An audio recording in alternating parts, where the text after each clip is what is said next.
ಸಕ್ಕರೆ ನಾಡು ಮಂಡ್ಯದಲ್ಲಿ ದಳಪತಿಗಳ ಶಕ್ತಿ ಪ್ರದರ್ಶನವಾಗುತ್ತೆ ಇವತ್ತು. ಇನ್ನು ಶ್ರೀರಂಗಪಟ್ಟಣದಲ್ಲಿ ಎಚ್.ಡಿ. ಕುಮಾರಸ್ವಾಮಿ ಅವರು ಇವತ್ತು ಬೃಹತ್ ಸಮಾವೇಶವನ್ನು ನಡೆಸಲಿದ್ದಾರೆ. ಬಿಜೆಪಿ ಜೆಡಿಎಸ್ ಮೈತ್ರಿ ಅಭ್ಯರ್ಥಿ ಆಗಿರುವಂಥದ್ದು ಎಚ್.ಡಿ. ಕುಮಾರಸ್ವಾಮಿ ಅವರು ಇವತ್ತು ಭರ್ಜರಿಯಾಗಿ ಪ್ರಚಾರವನ್ನ ನಡೆಸಲಿದ್ದಾರೆ. ಬಹಿರಂಗ ಸಮಾವೇಶದಲ್ಲಿ ಮತಯಾಚನೆಯನ್ನ ಕೂಡ ಮಾಡಲಿದ್ದಾರೆ. ಎಚ್.ಡಿ. ಕುಮಾರಸ್ವಾಮಿ ಅವರು ತಾಲೂಕು ಕ್ರೀಡಾಂಗಣದಲ್ಲಿ ಎಚ್ಡಿಕೆ ಸಮಾವೇಶಕ್ಕೆ ಭರ್ಜರಿಯಾಗಿ ತಯಾರಿಯನ್ನು ಕೂಡ ಮಾಡಲಾಗಿದೆ.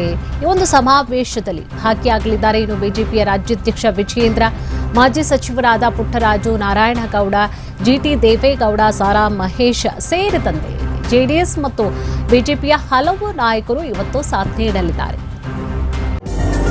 ನಮ್ಮ ಬಿಎನ್ಯು ಡಿಸೈನ್ನಲ್ಲಿ ನಿಮ್ಮ ಮನೆಯನ್ನ ಸುಂದರವಾಗಿ ಕಾಣುವಂತೆ ಹಾಗೂ ಅಡುಗೆ ಮನೆಯನ್ನ ಹೊಸ ಡಿಸೈನ್ಗಳೊಂದಿಗೆ ಆಕರ್ಷಕವಾಗಿ ಕಾಣುವಂತೆ ಮಾಡಲಾಗುವುದು. ಹೊಸ ಜೀವನ ಶೈಲಿಯಲ್ಲಿ ಬಿಎನ್ಯು ಡಿಸೈನ್ನಿಂದ ನಿಮ್ಮ ಮನೆಯನ್ನ ಸುಂದರಗೊಳಿಸಲು ಹಿಂದೆ ಸಂಪರ್ಕಿಸಿ 7789949494, ಬೊಮ್ಮಸಂದ್ರ ಸರ್ಕಲ್, ವರ್ತೂರ್ ರೋಡ್, ಸರ್ಜಾಪುರ ಹೋಬಳಿ, ಆನೇಕಲ್ ತಾಲೂಕು, ಬೆಂಗಳೂರು.